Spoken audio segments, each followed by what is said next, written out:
So now it's my comments. And if the council would just indulge me, I have a lot I'd like to say and probably too much I want to say.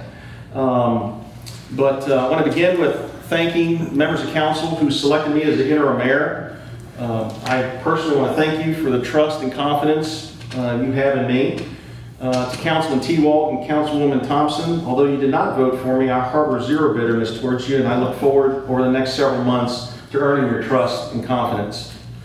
Ladies and gentlemen, the role of mayor, we all kind of have an idea of what a mayor does. What you see this evening is one of the main roles, running this meeting in an efficient and effective manner. By code, the mayor shall enforce the rules of procedure, preserve order and decorum, and appoint all committees. I intend to do just that during my tenure. Now, what you may not know as a role of mayor, by town code, the mayor approves all items to be placed on the agenda for regular meetings. What does that mean?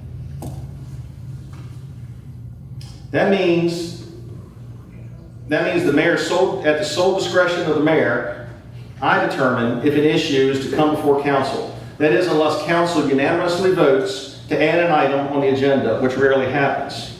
Frankly, I did not know that, and I lived here most of my life. I honestly thought that one or two council members could just put an item on the agenda. So what else does this really mean? From my perspective, if an issue is not addressed, it's the mayor's fault. If an issue gets delayed, kicked down the road, or ignored, it's the mayor's fault. If only fluff and pageantry comes before council to make the mayor look good, you got it. It's the mayor's fault. Members of council and town citizens, I want to be crystal clear. My term might expire November 6th, but between now and then, we will be addressing problems. We will be addressing issues head on and solving problems.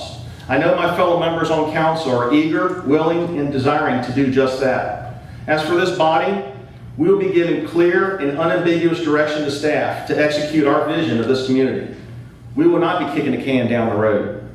In this regard, Mr. Waltz, please place on the future work session an item regarding Code Section 4-19, subsection D, as it relates to the power of the mayor to solely select items to be placed on the agenda. These councilmen were duly elected by the citizens of Front Royal. They should not be shackled by the power of the mayor and beg him or her to have an item put on the agenda. I would like to have this thoroughly discussed and evaluated, please. Now my agenda for the remainder of my term as interim mayor. Number 1, the Afton Inn. As a citizen, I stood right there at the podium. I was opposed to the swap of our historic town hall for the Afton Inn, and I let council at the time know my feelings about the decision. Fact, the EDA owns the property. Fact, the EDA promised to finance the project. Fact, the project is stopped because there is no financing. Fact, the intersection of Main Street and Royal Avenue is one of the most visible and important corners in our town. I feel sorry for the contractor and publicly want to thank them for sticking with us during this challenging time. Members of council, although we are not directly involved with this project, we must use every influence possible to encourage the EDA to finish what they started. We cannot allow this building to stay as it is for days, months, and possibly years. In my opinion, this is of great importance to our community. Thousands of citizens and guests drive past this structure daily, and it's a reminder of bad decisions, and now it appears to be a reminder of a bad actor. We need to change this image immediately. I intend to work closely with staff, council, and the EDA to come up with a plan of action to make this corner a beautiful and viable asset in our community. Number 2, the historic town hall. Bottom line, the same goes for this building. I'm not going to sit idly by and watch this truly historic structure deteriorate before our very eyes and end up looking like the Afton Inn. I intend to work closely with council to come up with a plan for that as well. Number 3, the town budget. Of course, you knew I'd have to mention the town budget. As interim mayor, I will begin the process. I have suggested to the town manager that we move up the budget planning process to August instead of later start in October, which is customary, because I think it's imperative we provide staff with a clear vision of council's budgetary intentions as early as possible. Secondly, I have requested a work session for a class on the town audit so that we can get a thorough understanding of what's in it, what it means, and how we can utilize it to sharpen our pencils during the budget process. Okay, 4, the elephant in the room, the EDA scandal. I would like to publicly commend and thank Town Finance Director B.J. Wilson. B.J., thank you. And Councilman Bill Seelock. Thank you, Bill.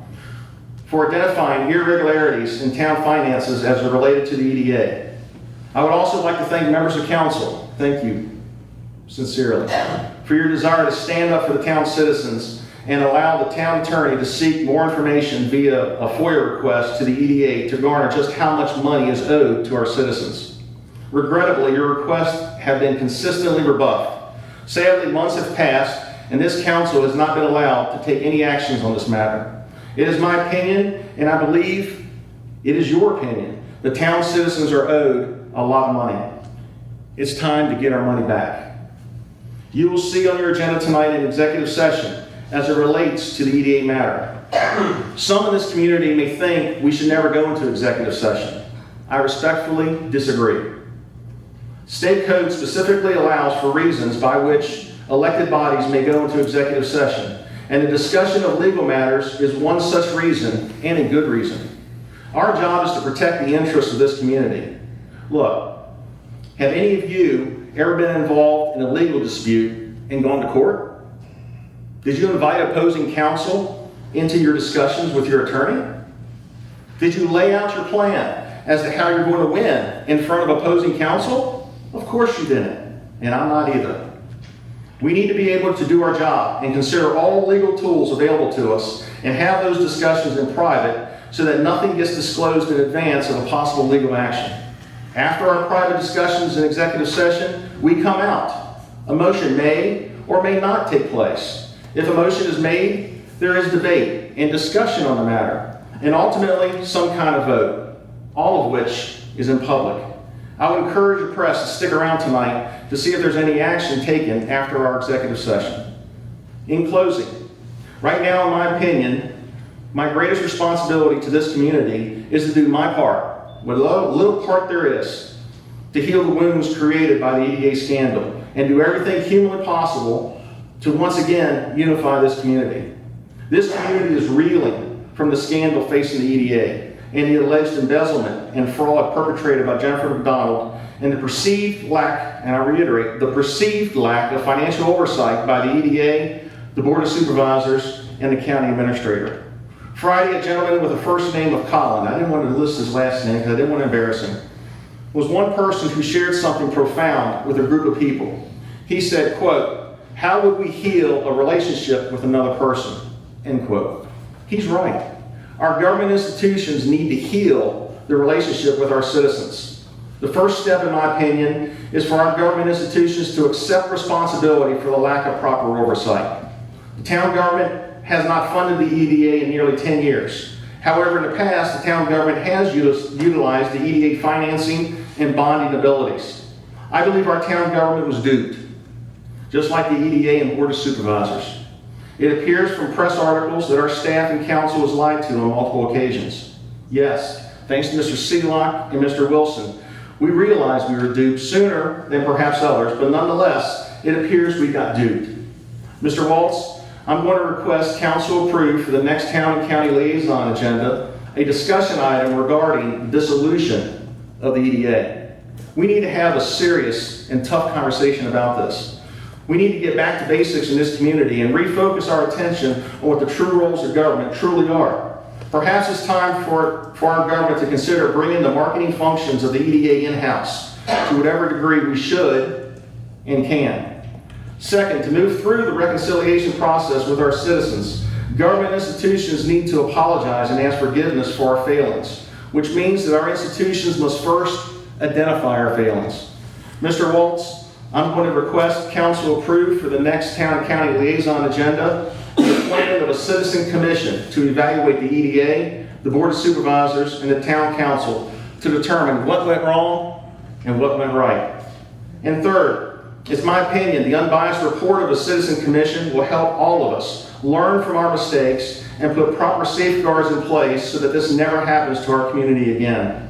I would ask the EDA and the Board of Supervisors to keep an open mind and earnestly consider my intentions and words. Look, here's the foundation of my comments. People are hurting.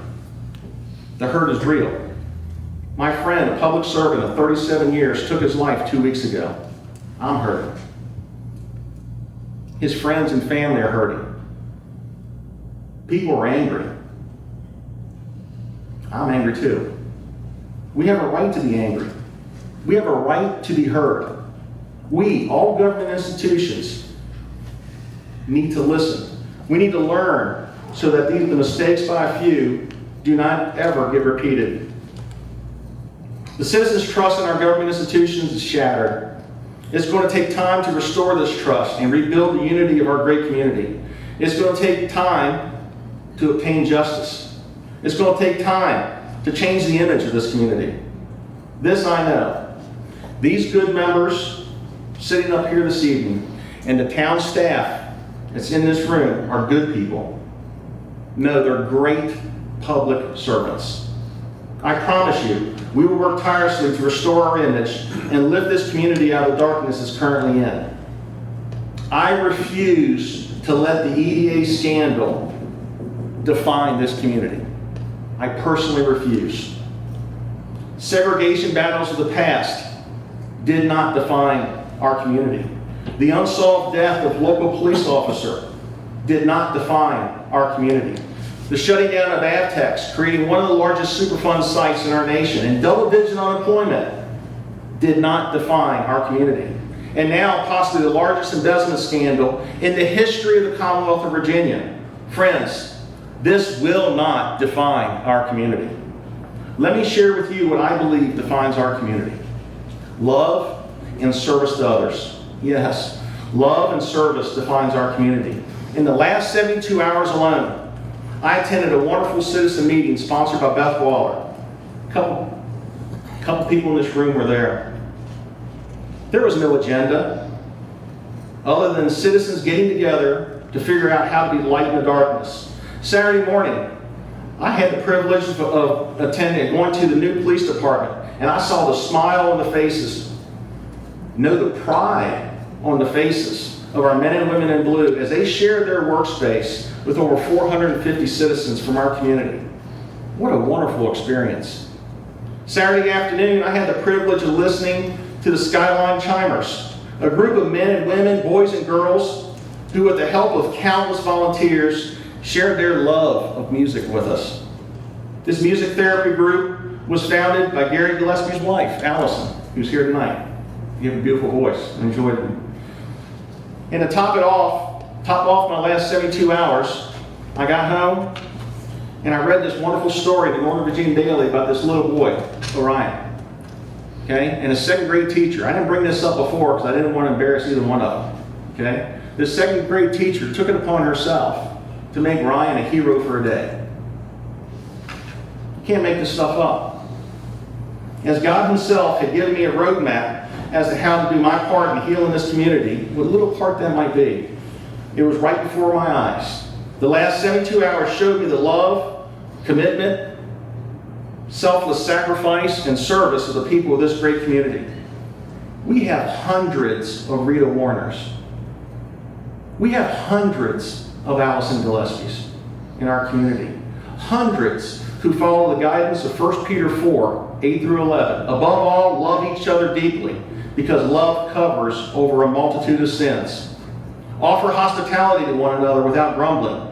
Each of you should use whatever gift you have received to serve others as faithful stewards of God's grace in its various forms. If anyone speaks, they should do so as one who speaks the very words of God. If anyone serves, they should do so with the strength God provides, so that in all things God may be praised through Jesus Christ. The best way for us to heal is to focus on serving and loving others. Do something bigger than yourself. Mow your neighbor's grass. Paint your neighbor's fence. Cook a meal for a sick friend. Call Joe Waltz and ask him how you can volunteer for our town government. Find someone to help. Use your gifts to serve others. In time, ladies and gentlemen, we will have justice. We will identify and fix whatever oversight errors has taken place. But just as confident as I am that we will fix this mess, this too shall pass. And we as a community will come out stronger because of it. Thank you.